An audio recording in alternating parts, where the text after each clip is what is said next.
নমস্কাৰ এই মুহূৰ্তত আহি পৰিছে কেইবাটাও গুৰুত্বপূৰ্ণ খবৰ আজি হৈছে 17 ফেব্ৰুৱাৰী অসমৰ লগতে ভাৰতৰ বিভিন্ন প্ৰান্তৰ পৰা সন্ধিয়াৰ বহুকেইটা গুৰুত্বপূৰ্ণ খবৰ যুগুতোৱা হৈছে আৰু এনেকুৱা ধৰণৰ খবৰসমূহ নিতৌ চাবৰ কাৰণে চেনেলটো সাবস্ক্ৰাইব কৰি কাষত থকা বেল আইকনটো প্ৰেছ কৰাৰ লগতে ভিডিঅ'টোত এটাকৈ লাইক কৰি উৎসাহিত কৰিব আজি 15,160 গৰাকী মেধাৱী ছাত্ৰীক ডক্টৰ বাণীকান্ত কাকতি মেধাৱতা ৰূপে স্কুটি প্ৰদান কৰিছে ৰাজ্যৰ স্বাস্থ্যমন্ত্ৰী বিত্তমন্ত্ৰী শিক্ষামন্ত্ৰী ডক্টৰ হিমন্ত বিশ্ব শৰ্মাই গুৱাহাটী চিকিৎসা মহাবিদ্যালয় প্ৰেক্ষাগৃহত ছাত্ৰীসকলৰ কল্যাণৰ দ্বাৰা শিক্ষা জগতৰ আমূল পৰিৱৰ্তন শীৰ্ষক শ্লোগানৰ মাজেৰে ৰাজ্য চৰকাৰৰ শিক্ষা বিভাগে মেধাৱী ছাত্ৰীৰ মাজত বিতৰণ কৰিছে স্কুটি ডক্টৰ বাণীকান্ত কাকতি মেধাৱতা প্ৰদানৰ এই অনুষ্ঠানত উপস্থিত থাকে শিক্ষামন্ত্ৰী ডক্টৰ হিমন্ত বিশ্ব শৰ্মা আৰু ৰাজ্যিক শিক্ষামন্ত্ৰী ভৱেশ কলিতা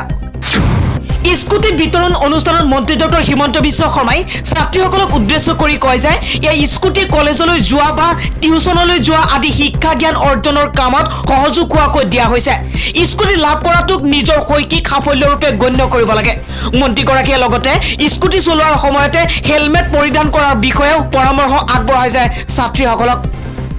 উল্লেখযোগ্য যে ৰাজ্য চৰকাৰে আজিৰ অনুষ্ঠানৰ জৰিয়তে দ্বিতীয় পৰ্যায়ত মেধাৱী ছাত্ৰীৰ মাজত বিতৰণ কৰে 15,160খন স্কুটি উচ্চতৰ মাধ্যমিক পৰীক্ষাত উত্তীৰ্ণসকলৰ মাজৰ পৰা মেধাবৃত্তিত বাছনি কৰি 2018 বৰ্ষৰ 5,028 গৰাকী আৰু লগতে 2019 বৰ্ষৰ 10,132 গৰাকী ছাত্ৰীয়ে লাভ কৰে এই স্কুটি উল্লেখযোগ্য যে ইয়াৰ আগতে 22,245 গৰাকী ছাত্ৰীক প্ৰদান কৰা হৈছিল প্ৰথম পৰ্যায়ত এই স্কুটি আৰক্ষীৰ বাবে এটা নতুন কঠোৰ নিৰ্দেশনা আৰক্ষীয়ে সুৰাপান কৰিলে হেৰুৱাব লাগিব তেওঁলোকৰ চাকৰি এবাৰ মুখ্যমন্ত্ৰীৰ এই নতুন নিৰ্দেশনা আৰক্ষীয়ে প্ৰতি বছৰে সুৰাপান নকৰাৰ শপত গ্ৰহণ কৰে গতিকে কোনো আৰক্ষীৰ লোকে মদ্যপান কৰিলে বা সুৰামদ্য অৱস্থাত পালে অনুশাসনমূলক ব্যৱস্থা গ্ৰহণ কৰা হওক আৰু তৎক্ষণাত চাকৰিৰ পৰা বৰখাস্ত কৰা হওক বুলি এবাৰ উল্লেখ কৰিছে শুক্ল বিভাগৰ এখন বৈঠকত উপস্থিত থাকি এই কঠোৰ মন্তব্য কৰিছে বিহাৰৰ মুখ্যমন্ত্ৰী নীতিশ কুমাৰে ইপিনে ৰাজ্যখনৰ মুখ্যমন্ত্ৰীগৰাকীৰ এই নিৰ্দেশনাক তীব্ৰ বিৰোধিতা কৰিছে বিৰোধী দলসমূহে ৰাজ্যখনৰ প্ৰধান বিৰোধী দল আৰজেডিয়ে এই নিৰ্দেশক বিৰোধিতা কৰি কেৱল আৰক্ষী বিভাগতে কিয় আন চৰকাৰী বিভাগৰ বিষয়াসকলৰ বিৰুদ্ধেও মদ্যপান কৰিলে অনুৰূপ ব্যৱস্থা গ্ৰহণ কৰিবলৈ অনুৰোধ জনাইছে উল্লেখযোগ্য যে 2016 চনত বিহাৰত মদ নিষিদ্ধ কৰা হৈছিল যদিও ৰাজ্যখনত অবৈধ মদৰ বেহা চলি আছে দৈনিক আৰক্ষীয়ে অবৈধ সুৰা জব্দ কৰে গতিকে যদি অকল পুলিচৰ বাবে কৰিব বিচাৰিছে তেনেহলে নহব গোটেই প্ৰশাসনীয় ব্যৱস্থাৰ ক্ষেত্ৰতে প্ৰযোজ্য হ'ব লাগে বুলি বিৰোধীয়ে মন্তব্য প্ৰদান কৰিছে 25 ফেব্ৰুৱাৰীত অসমলৈ আহিব দেশৰ গৃহমন্ত্ৰী অমিত শ্বাহ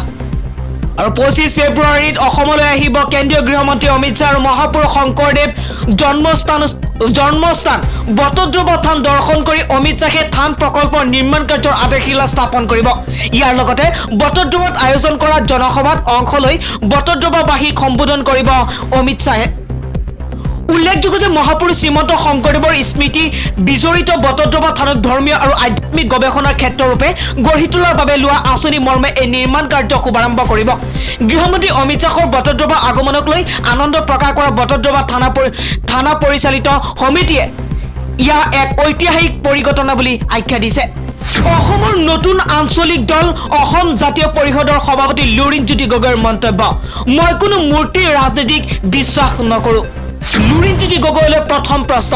আছু ত্যাগ কৰি অসম জাতীয় পৰিষদৰ সভাপতিৰ দৰে গুৰু দায়িত্ব গ্ৰহণ কৰি অসমৰ জাতি মাটি আৰু ভেটি সুৰক্ষাৰ ক্ষেত্ৰত আপোনাৰ ভূমিকা কেনেধৰণৰ হ'ব বুলি প্ৰশ্ন কৰাৰ পাছতে প্ৰশ্নৰ উত্তৰ দিছে লুৰিণজ্যোতি গগৈয়ে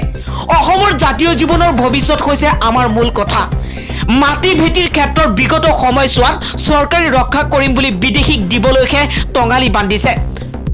আমাৰ অসমত অসমীয়াৰ ভৱিষ্যত সুৰক্ষিত হ'ব লাগিব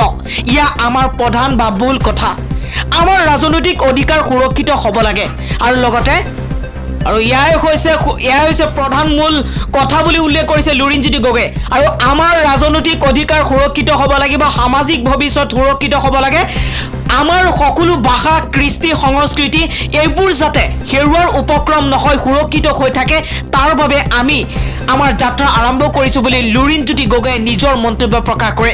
এই দলটোৰ মূল লক্ষ্য হ'ল অসম আৰু অসমীয়াৰ ভৱিষ্যত সুৰক্ষিত নিশ্চিত কৰা অসমৰ জনগণৰ সকলো সংকট নাইকিয়া কৰা আৰু এক উন্নয়নৰ যাত্ৰাত অসমৰ জাতীয় জীৱনক আগবঢ়াই লৈ যোৱাটোৱে হ'ল প্ৰধান দায়িত্ব দ্বিতীয়টো প্ৰশ্ন লুৰিণজ্যোতি গগৈলৈ অসম আৰু অসমীয়াৰ আবেগ চিন্তাধাৰা তথা মৌলিক সমস্যাবিলাক সমাধান কৰাত কিমান সফল হ'ব পাৰিব বুলি প্ৰশ্ন কৰাৰ পাছতে লুৰিণজ্যোতি গগৈয়ে কৈছে অসমৰ মৌলিক আৰু জাতীয় সমস্যাক লৈ আমাৰ দলটো অগ্ৰসৰ হ'ব আগন্তুক দিনত যদি আমাৰ দলৰ চৰকাৰ আহে তেন্তে মূল কাৰ্যসূচীবোৰ ৰূপায়ণ হ'ব আৰু মৌলিক সমস্যা মানে মানুহৰ খোৱা বোৱা জীৱন ধাৰণ কৰা শিক্ষাৰ সমস্যা তাৰ উপৰিও আন যিবোৰ সমস্যা আছে যেনে সংস্থাপনহীনতা স্বাস্থ্য যোগাযোগ এইবোৰ যি মৌলিক বিষয় আছে এইবোৰ বিষয়ত তেতিয়া উন্নয়ন নহ'ব যেতিয়া উন্নয়ন নহ'ব ৰাইজে ন্যায় আৰু নিৰাপত্তা নাপাব তেতিয়ালৈ এটা জাতিৰ বা সমাজৰ কেতিয়াও উত্তৰণ সম্ভৱ নহয় মৌলিক বিষয়সমূহৰ প্ৰথমে সমাধানৰ বাট উলিয়াব লাগিব আৰু অসমৰ নিজা সম্পদ থকাৰ পাছতো আমি অৰ্থনৈতিকভাৱে দুখীয়া হৈ আছো সম্পদৰ ব্যৱহাৰ সমবিতৰণ আৰু অধিকাৰৰ লগতে আন বিষয়ত যেনে অসমৰ পৰা ধনৰ বহিৰ্গমন হৈছে এইবোৰ নিয়ন্ত্ৰণ কৰা আৰু তাত যাতে নিজে উৎপাদনশীল চৰিত্ৰটো অসমৰ মানুহৰ মাজত গঢ়ি তুলি আৰু জাতীয় পুঁজিৰ বহিৰ্গমন দ্ৰুত আৰু লগতে উৎপাদনশীল চৰিত্ৰটোক অধিক ৰূপত কাৰ্যক্ষম কৰিব পাৰি ৰাজ্যখনক ধনী ৰাজ্য হিচাপে প্ৰতিষ্ঠা কৰাব পাৰি তাৰ মূল লক্ষ্য হৈছে অসম জাতীয় পৰিষদৰ তৃতীয়টো প্ৰশ্ন লুৰিণজ্যোতি গগৈলৈ কা আন্দোলনৰ সময়ত অসমত এশৰো অধিক সংগঠন থকাটো পৰিলক্ষিত হৈছিল এনে ক্ষেত্ৰত অসমৰ সৰ্বাংগীন উন্নয়নৰ স্বাৰ্থত সকলো একত্ৰিত হৈ একেখন মঞ্চৰ পৰা এটা বৃহৎ ৰাজনৈতিক দল গঠন কৰি অসমীয়া জাতিৰ সুৰক্ষাৰ ক্ষেত্ৰত মাত মতাৰ অৱকাশ আছিল কিন্তু সৰহসংখ্যক কা বিৰোধী নেতা বা সদস্যই বৰ্তমানে বিজেপি কংগ্ৰেছকে আদি কৰি বিভিন্ন ৰাজনৈতিক দলত যোগদান কৰিছে এনে কাৰণতে কা আন্দোলন স্থিমিত হৈ পৰিছে নেকি বুলি প্ৰশ্ন কৰাৰ পাছত লুৰিণজ্যোতি গগৈয়ে উত্তৰ দিছে লুৰিণজ্যোতি গগৈয়ে কৈছে প্ৰশ্নৰ উত্তৰ দিছে এনেকৈ সুবিধাবাদ আৰু প্ৰলোভনৰ ৰাজনীতিয়ে মানুহক সহজতে আকৰ্ষণ কৰে আক্ৰান্ত হয় ভুল যায় আৰু বহু মানুহ এই ক্ষেত্ৰত দেখা পোৱা গৈছে সেয়েহে বহু মানুহে নিজৰ যাত্ৰা পথত ক্ষমচ্যুত পদচ্যুত বা লক্ষ্যচ্যুত হৈছে কিন্তু জাতীয় সংকটৰ কথা কৈ থকা মানুহে জাতীয় সংকট নিৰাময় কৰিবৰ কাৰণে তেওঁলোকে ব্যৱস্থা গ্ৰহণ কৰিব লাগে সেয়েহে আমাৰ জাতীয় জীৱনৰ কোনটো পথ আছে সেইটো ঠিক কৰি লোৱা প্ৰয়োজন সেই কাৰণে আমি বিচাৰিছো যে সকলোকে একত্ৰিতভাৱে আগবঢ়াই লৈ গৈ জাতীয় সংকট নাইকিয়া কৰি কেনেকৈ এক নতুন দিগন্তৰ সন্ধান দিব পাৰি তাৰ চিন্তাৰে আমি আগবাঢ়িব লাগিব মই ভাবো লুৰিণজ্যোতি গগৈয়ে কৈছে মই ভাবো যে কা বিৰোধী গণ আন্দোলনৰ প্ৰাসংগিকতা আছে আৰু জাতীয় অনুষ্ঠানসমূহে এতিয়াও সেইসমূহ আগবঢ়াই লৈ যোৱাটো প্ৰয়োজন সুবিধাবাদী ৰাজনীতি আৰু প্ৰলোভনৰ প্ৰাক চক্ৰত বা চাণক্যত পৰি জাতীয় সংকটৰ সময়ত এনে এক জটিল সন্ধিক্ষণত কোনোৱে যাতে সুবিধাজনক স্থিতি গ্ৰহণ নকৰে তাৰ বাবে সকলোৰে প্ৰতি মোৰ আহ্বান জনাইছে বুলি এবাৰ উল্লেখ কৰিছে লুৰিণজ্যোতি গগৈয়ে সকলোৱে ইয়াক প্ৰত্যাহ্বান হিচাপে লৈ জাতিৰ সংকটত যুঁজ দিয়াৰ সময় হিচাপে দায়িত্ব সহকাৰে গ্ৰহণ কৰি কাৰ বিৰুদ্ধে শক্তিশালী ৰূপত মাত মাতিব লাগে বুলি এবাৰ লুৰিণজ্যোতি গগৈয়ে স্পষ্টভাৱে সকলোকে আহ্বান জনাইছে ৰাজ্যখনৰ সকলো জাতীয় তথা জনগোষ্ঠীয় দল সংগঠনৰ এই ক্ষেত্ৰত মূল ভূমিকা হোৱা উচিত বুলি উল্লেখ কৰে চৰকাৰৰ মায়াজাল আৰু সুবিধাবাদৰ ৰাজনীতিৰ পাক চক্ৰত নপৰিবলৈকেও সকলো জাতীয় সংগঠনৰ লোকক ইয়াত সাৱধান হৈ থাকিবলৈ আহ্বান জনাইছে লুৰিণজ্যোতি গগৈয়ে পৰৱৰ্তী প্ৰশ্ন লুৰিণজ্যোতি গগৈলৈ আমি এইটোৱেই বুজিম নেকি যে ৰাজনৈতিক ক্ষমতা বা ব্যক্তি স্বাৰ্থ সিদ্ধিৰ বাবে কা আন্দোলনকাৰীসকলে বিভিন্ন ৰাজনৈতিক দলত যোগদান কৰিছে আৰু এই প্ৰশ্নৰ লগতে উত্তৰ দিছে লুৰিণজ্যোতি গগৈয়ে কৈছে চাওক গণ আন্দোলনটোৰ এটা লক্ষ্য আছে ব্যক্তি বিশেষে কিছু লোকৰ সুবিধাবাদী চৰিত্ৰ আছে কিন্তু জাতিৰ স্বাৰ্থটো প্ৰথম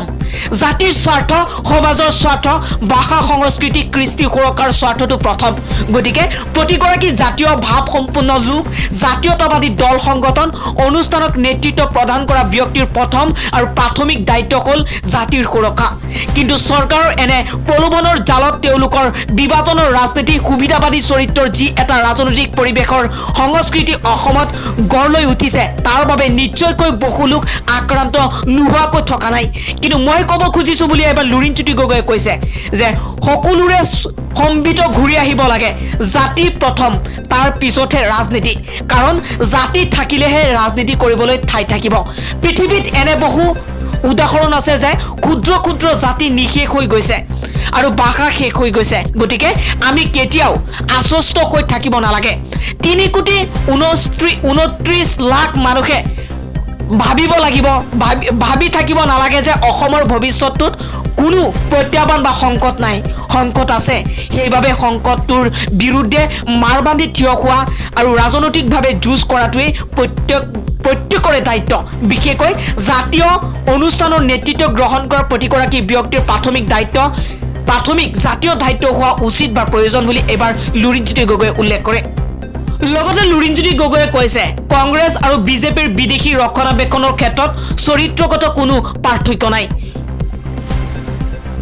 2014 চনৰ 31 ডিচেম্বৰলৈকে বিদেশী আহিব লাগে বুলি কংগ্ৰেছে উচ্চতম ন্যায়ালয়ত শপতনামা দাখিল কৰি থৈছে আৰু দীঘলীয়া সময় কংগ্ৰেছে অবৈধ বিদেশী নাগৰিকক লৈ ভোট বেংকৰ ৰাজনীতি কৰি আছে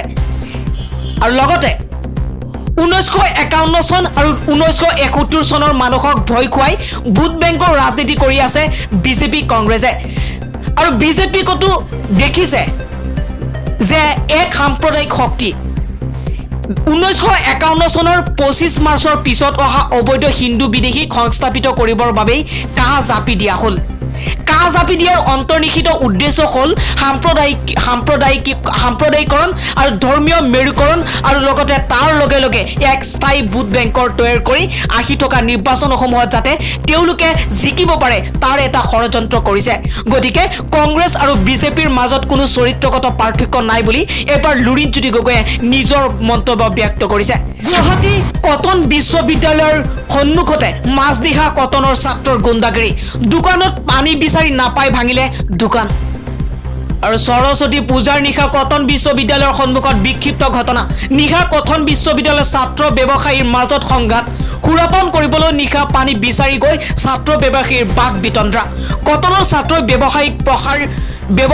প্ৰহাৰ কৰাৰ অভিযোগ কটনৰ আৰু কটনৰ সন্মুখতে দিল্লী 6 BBQ নামৰ এখন ফাষ্ট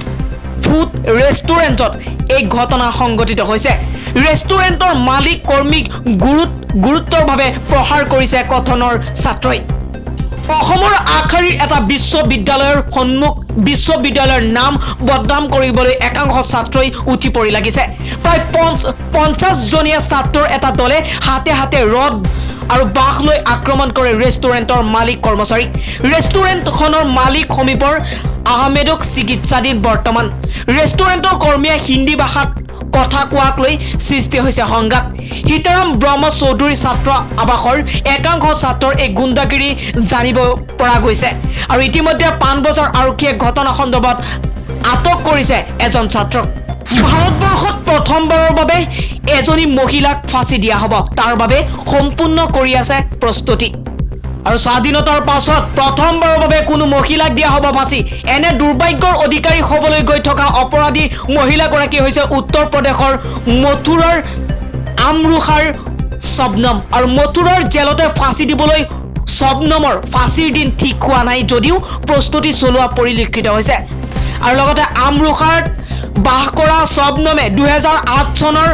15 এপ্ৰিলত জালিম আৰু লগতে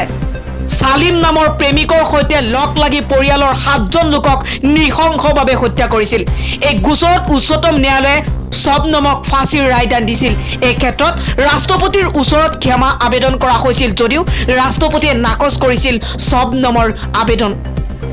আৰু উল্লেখযোগ্য যে মথুৰা জেলত 150 বছৰ পূৰ্বে 1870 চনত মহিলাৰ বাবে এটা ফাঁচিঘৰ নিৰ্মাণ কৰা হৈছিল যদি ভাৰত স্বাধীন হোৱাৰ পিছত আজিলৈকে কোনো মহিলাকে ভাৰতবৰ্ষত ফাঁচি দিয়া হোৱা নাই উল্লেখনীয় যে বৰ্তমান বেৰিলি জেলত বন্দী আছে শবনম আৰু তেওঁৰ প্ৰেমিক আগ্ৰা জেলৰ কয়দী সালিমকো ফাঁচিৰ ৰায়দান কৰা হৈছে